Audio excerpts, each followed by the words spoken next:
৩৯ বছর বয়স, তবুও মাঠে নামলেই প্রশ্ন ওঠে, এটা কিভাবে সম্ভব? লিওনেল মেসির একমাত্র অপরাধ বলতে গেলে একটাই, তিনি প্রয়োজনের চেয়েও বেশি ভালো খেলেন। মিশরের বিপক্ষে ২ গোলে পিছিয়ে থাকা আর্জেন্টিনাকে একাই টেনে তুলে জয়ের বন্দরে নিয়ে যান মেসি।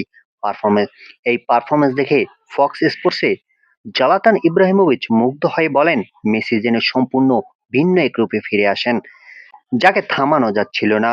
বয়স যে শুধু একটা সংখ্যা তা যেন প্রতি ম্যাচে প্রমাণ করে চলেছেন তিনি, তরুণ খেলোয়াড়দের সামনে রেখেও। এর কিছুদিন পরই স্পেনের কাছে হেরে বিশ্বকাপ থেকে বিদায় নেন ক্রিস্টিয়ানো রোনালদো। নিজেই জানিয়ে দেন এটাই তার শেষ বিশ্বকাপ। ঠিক তখনই সামাজিক যোগাযোগ মাধ্যমে মেসিকে ঘিরে সমালোচনার ঝড় আরো তীব্র হয়। অথচ কিছুদিন পরেই ফ্রান্স মরক্কো ম্যাচে স্পট একটা হ্যান্ডবল নিয়ে তেমন কোনো প্রতিক্রিয়াই দেখা যায়নি। এই দ্বিচারিতা দেখে ইব্রাহিমোভিচ, সমালোচনাটা আসলেই কি ন্যায্যতা নিয়ে, নাকি শুধু একজন খেলোয়াড়কে ঘিরেই? মজার ব্যাপার হলো, ঠিক এই সময় মেসি বিশ্বকাপের সর্বোচ্চ গোলদাতাদের তালিকায় শীর্ষে ছিলেন। এমবাপ্পেও হল্যান্ডের চেয়েও এগিয়ে। তাহলে সমালোচনার উৎসটা কি? পারফরমেন্স নাকি অন্য কিছু?